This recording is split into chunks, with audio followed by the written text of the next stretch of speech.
بسم الله الرحمن الرحیم. د علم النحو د دروسو په سلسله کې دا زمونږه دریم نمبر درس دی. دینه مخکې درس کې مونږه د کلمې د درې قسمونو یعنی د اسم، فعل او د حرف تعریفونه او د اسم او د فعل کم مشهور علاماتو نو هغه ذکر کړیو. په فعل او په حرف باندې به تفصیلی دروس دا مونږه په آینده بابونو کې کو.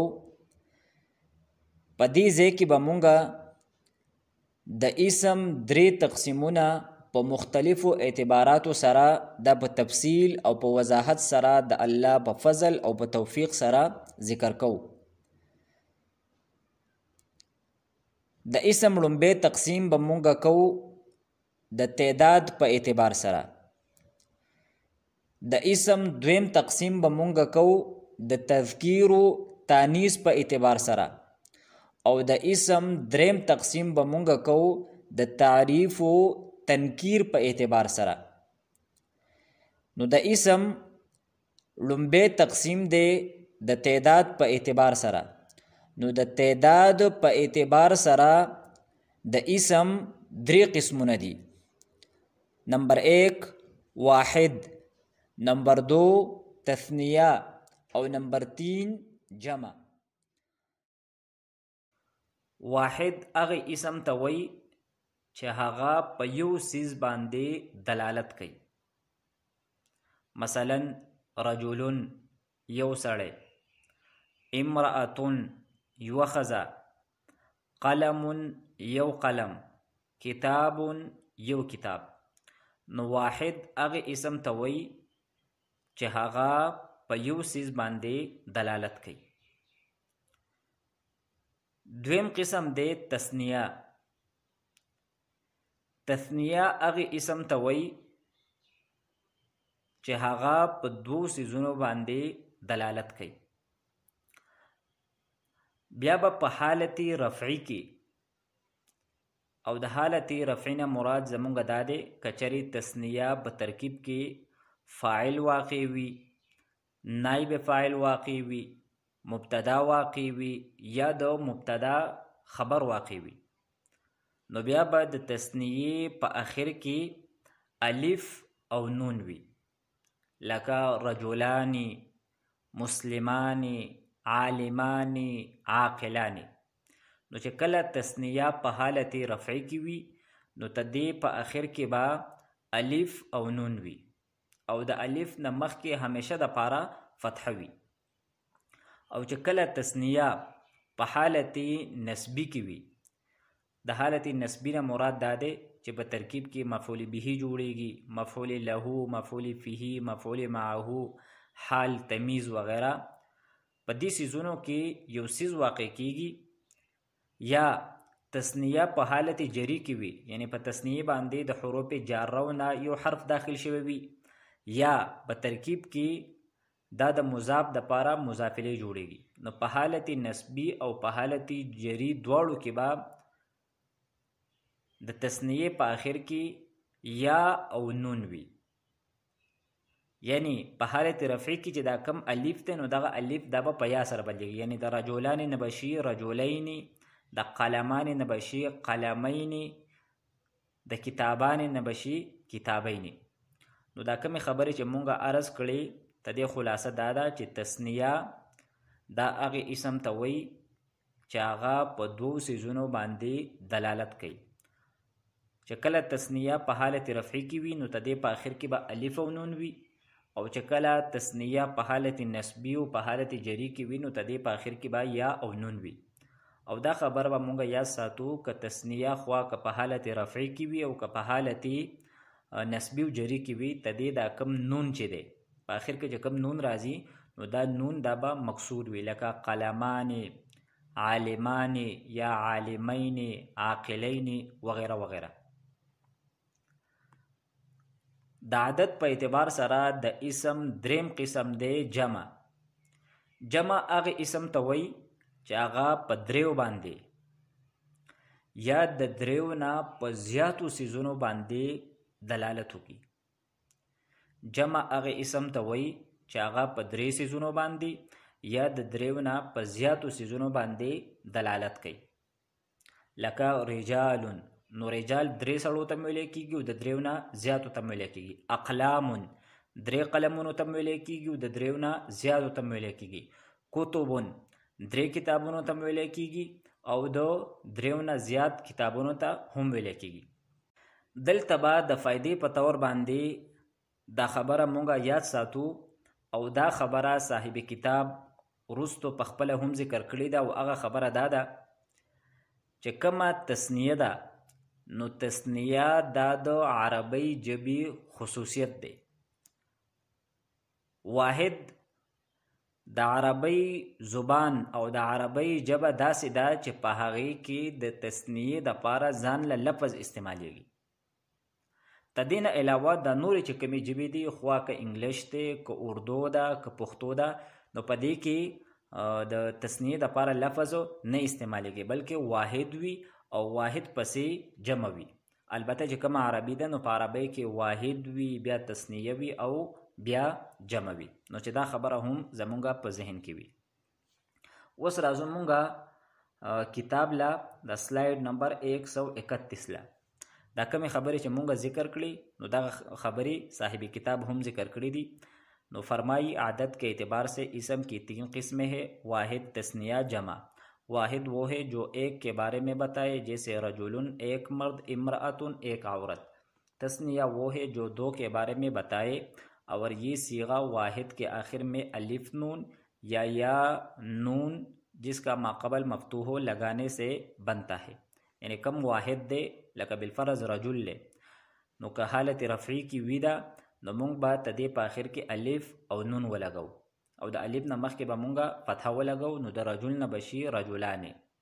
او که په حالت نسبی او په حالت جری کې وي نو بیا به مونږه تدې په آخر کې یا به ولګو او نون به مکسور ولګو نو د رجل نه به بیا شي رجلین. په دې دواړو حالتونو کې د الف نه مخکې فتحه ده او د یا نه مخکې هم فتحه ده. دریم قسم دے جمع. جمع وہ ہے جو 2 سے زیادہ کے بارے میں بتائیے یعنی په 3 باندې دلالت کوي یا د 3 نه په زیاتو باندې. جمع کا صیغہ واحد میں کچھ زیادتی کرنے سے بنتا ہے. چې کله مونږه د واحد جمع جوړو نو مونږ به په دغه واحد کې تبدیلی کوو. کله به پکې زیاتوالی کوو کله به پکې څه کوو کمې به کوو.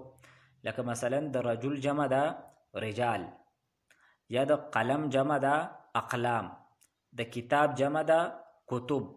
نو دلته مونږه د کتاب نم الف لري کو او بیا هم تدې نه جمع جوړه کړه. تدې نور تفصیلات دا را روان دي. بیا د جمع 2 قسمونه دي. یو د جمع مکسر او دویم د جمع سالم. نو جمع مکسر دا هغې جمع ته وایي چې په هغې کې د واحد کم وزن دی د واحد شکل دا پکې مات شوی وي. او مکسر دا د کسر یکسر تکسیرا دا غینه د اسم مفعول صيغه ده او تدې معنی ده مات کړی شوی. نو دې جمع ته هم جمع مکسر ځکه وایي چې په دې کې کم د واحد وزن وي د واحد شکل وي هغه پکې روغ نه پاتې شوی بلکې مات شوی. مثلا د رجل جمع ده رجال. نو که تاسو دلته وګورئ نو په دې کې د واحد دا کم شکل دی رجل دا مات کړی شوی دی. د جیم او د لام په منځ کې پکې الف راوړی شوی دی. او دغه شانتې دا کم حرکات او سکانات دي نو دا هم بدل شوي دي. یا دویم مثال دی لکه د قلم جمع ده اقلام. نو دلته هم د واحد وزن مات کړی شوی دی. د لام او د میم په منځ کې الف راوړی شوی دی. یا د کتاب جمع ده کتب. نو دلته هم د کتاب دا کم شکل دی نو دا مات کړی شوی دی. د تا او د با په منځ کې چې په واحد کې کم الف نو دغه الف داتې لرې کړی شوی دی. نو جمع مکسر دا هغې جمع ته وایي چې په هغې کې د واحد شکل دا مات کړی شوی وي. د جمع دویم قسم دی جمع سالم. نو سالم باندې روغ جوړ برابر. نو جمع سالم دا هغې جمع ته وایي چې په هغې کې د واحد شکل صحیح وي سالم وي یعنی نه مات شوی. نو تدې مثال دی لکه د صالح جمع ده صالحون. نو که دلته تاسو وګورئ د صالحون جمع ده، خو په دې کې د واحد چې کوم وزن دی صالح، نو دا پکې روغ دی، سالم دی پکې. البته په آخر کې مونږ صرف د وو او د نون اضافه کړې ده. نو د جمع دو قسمونه دي، یو دی جمع مکسر او دویم دی جمع سالم. بیا د جمع سالم دو قسمونه دي، یو دی جمع مذکر سالم او دویم دی جمع مؤنث سالم. بیا د هر یو تعریف کړی دی. د جمع مذکر سالم دا به مونږه هغې جمع ته وایو چې د کومې جمع په آخر کې واو او نون وي او د واو نه په مخ کې حرف باندې ضمه وي، یا د کومې جمع په آخر کې یا او نون وي او د یا نه په مخ کې حرف باندې کسره وي، نو دې جمع ته جمع مذکر سالم وي.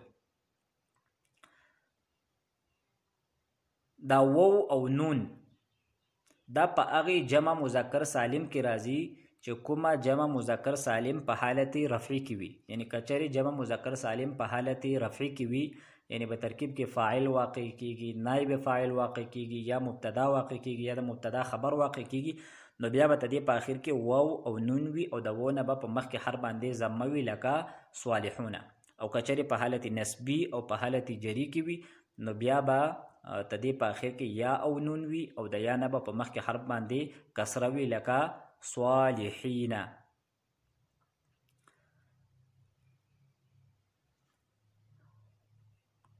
دویم دی جمع مؤنث سالم.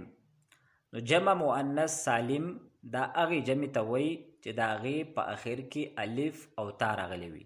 جمع مؤنث سالم دا هغې جمع ته وایي چې د هغې په آخر کې الف او تا راغلی وي لکه صالحاتن. نو دا جمع مؤنث سالم ده، د دې په آخر کې الف او تا راغلی، صالحات، خاشعات، صابرات، مسلمات، قانتات، دا ټول جمع مؤنث سالم دي.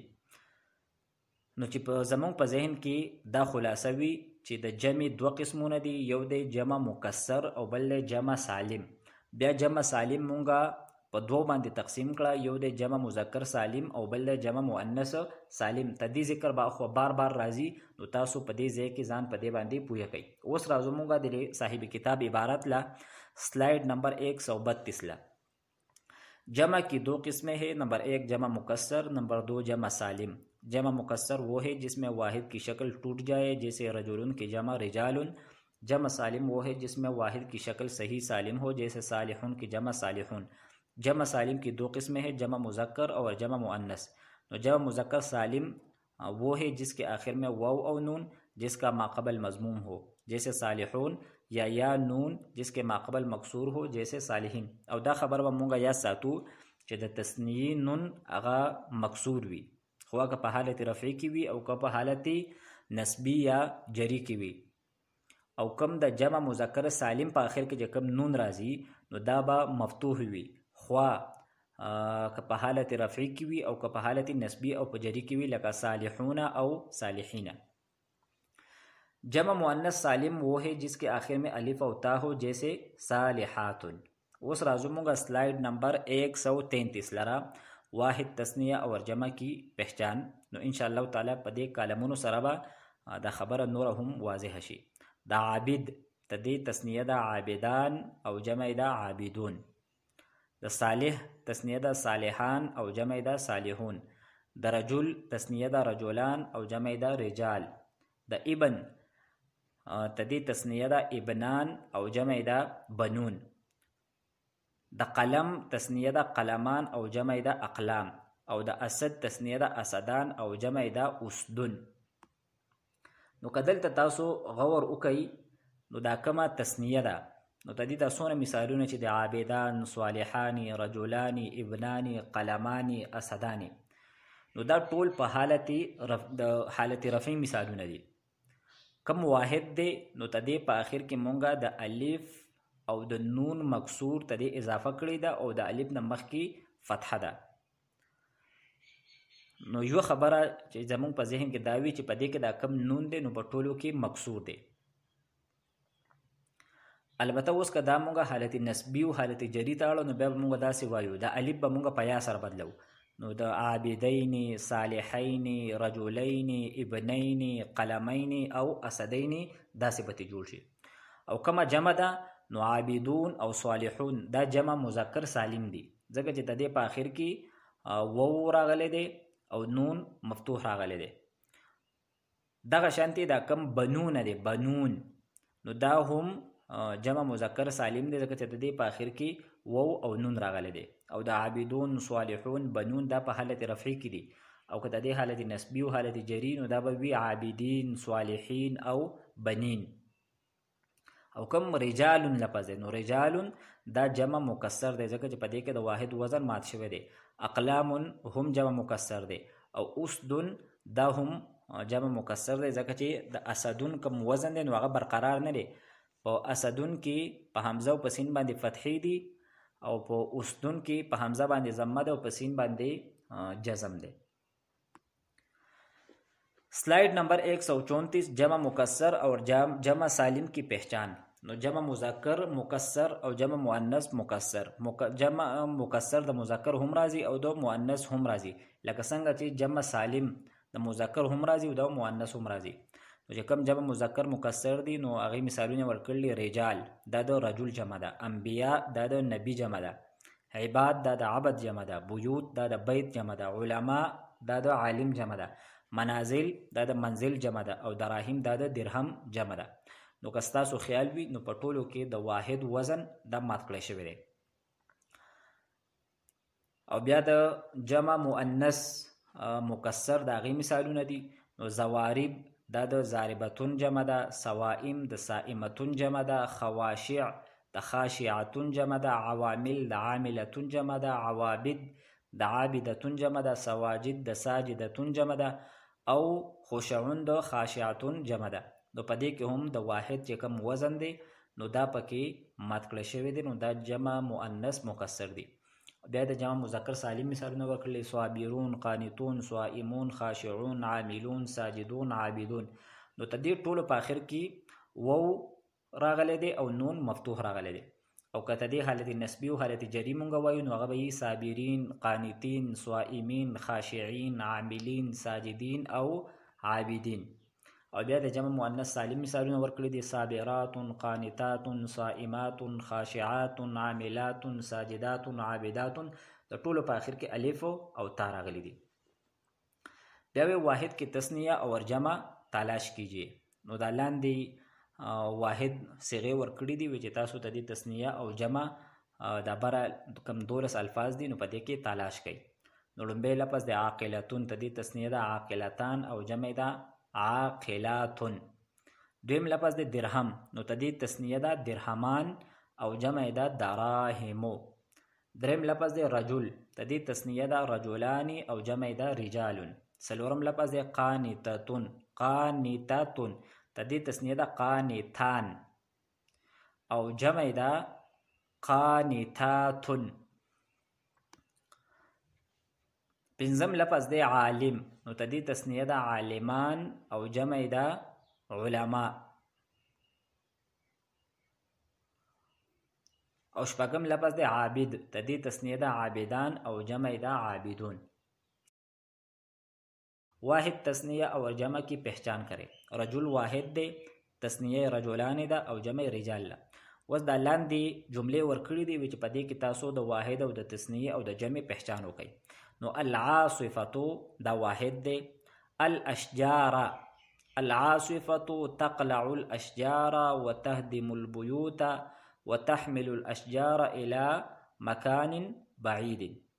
معنی دا ده چې کم طوفان دی سیلی ده نو دا ونی دا راخیجی کورونه ورانی او چې کمی ونی دی نو دا لری زینو ته اوچتی.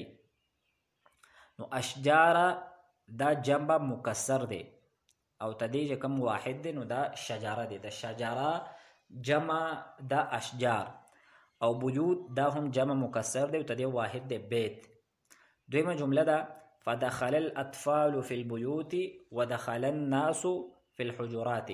چې کم ماشومان دی هغه کورونو ته داخل شول او چې کم سړي دي نو هغه حجرو ته داخل شول.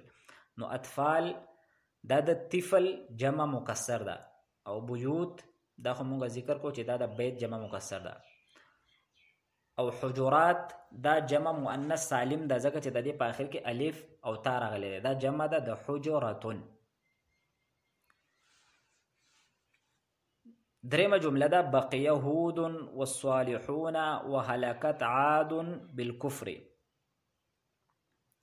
چې هود علیه السلام او کم نیکان دي نو دا باقی پاتې شول، او کم عادیان دي نو دا د خپل کفر د وجې نه هلاک شول. نو هود او عاد دا واحد دي، یعنی اسمونه دي، او کم صالحون دي نو دا جمع مذکر سالم دی د صالح، د صالح جمع مذکر سالم دی صالحون، او چونکې دا په حالت رفع کې دی نو د دې وجې نه د دې په آخر کې واو او نون راغلی دی. څلورم مثال دی ودخل السجن فتیان، نو سجن دا واحد دی او فتیان دا تثنیه ده، او چونکې په حالت رفع کې ده ځکه چې دا د دخله د لپاره فاعل دی نو دې وجې نه په دې کې الف راغلی دی. معنی دا ده چې جیل ته دوه ځوانان دا داخل شول. پنځم نمبر سمعت الاخوات خطبه الامام، چې کومې خوریانې دي نو هغوی د امام خطبه واورېدله. نو اخوات دا جمع مؤنث سالم دی د اختون، د اختون جمع مؤنث سالم دی اخوات. شپږم نمبر جمله جماعت البنتان الازهار، چې کومې دوه خوریانې دي لوریانې دي نو هغوی ګلونه جمع کړل. نو البنتان دا تثنیه ده او په حالت رفع کې ده، د جماعت دپاره فاعل جوړیږي، د بنت تثنیه ده، او ازهار دا جمع مکسر دی د زهرتون، د واحد وزن پکې مات شوی دی. اووم نمبر دی ذهب الصدیقان الی المدرسه، چې دواړه ملګري مدرسې ته لاړل.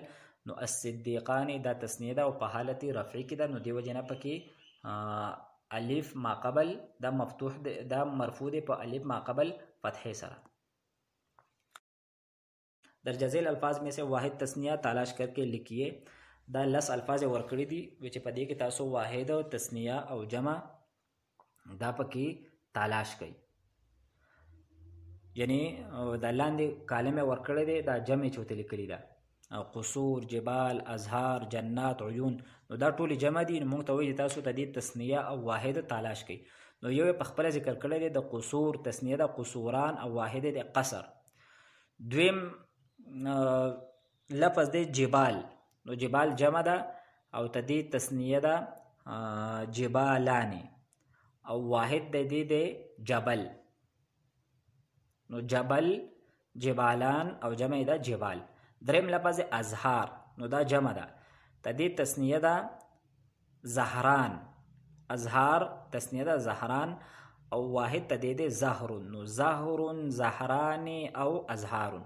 څلورم لفظ دی جنات، نو دا جمع مؤنث سالم دی، تدې تثنیه ده جنتان، او تدې واحد دی جنتون، جنتون، جنتان او جنتان. پنځم لفظ عیون، نو تدې تثنیه ده عینان، او واحد دی عین، عین، عینان او عیون. نو دا نن چې کوم درس مونږ وکړو نو تدې خلاصه دا ده چې د اسم د عدد په اعتبار سره درې قسمونه دي. یو دی واحد، دویم دی تثنیه، دریم دی جمع. واحد هغه ته وایي چې په یو باندې دلالت کوي، تثنیه هغه ته وایي چې په دوه باندې دلالت کوي، او جمع هغه ته وایي چې هغه په دریو باندې یا د دریو نه په زیاتو باندې دلالت کوي. بیا چې تثنیه کله په حالت رفع کې وي نو تدې په آخر کې به الف او نون وي، او کچره حالت نسبی او حالت جری کې وي نو تدې په آخر کې به یا او نون وي. او بل خبره مونږ اهمه دا ذکر کړه چې د تثنیه کم نون دی نو دا به مکسور وي. جمع هغه ته وایي چې هغه په دریو باندې یا د دریو نه په زیاتو باندې دلالت کوي. بیا د جمع دوه قسمونه دي، یو د جمع مکسر او بل د جمع سالم. جمع مکسر هغه ته وایي چې په هغه کې د واحد وزن مات کړی شوی وي، او جمع سالم هغه ته وایي چې په هغه کې د واحد وزن دا پکې روغ وي. بیا د جمع سالم د هغه دوه قسمونه، یو د جمع مذکر سالم او بل د جمع مؤنث سالم. جمع مذکر سالم هغه جمع ته وایي چې د هغې په آخر کې په حالت رفع کې واو او نون وي، او په حالت نسبی او په حالت جری کې د هغې په آخر کې یا او نون وي، او د یا نه په مخ کې هر باندې کسره وي. او بل د جمع مذکر سالم دا کم نون دی نو دا به مفتوح وي. او جمع مؤنث سالم دا هغه جمع ته وایي چې د هغې په آخر کې الف او تا وي.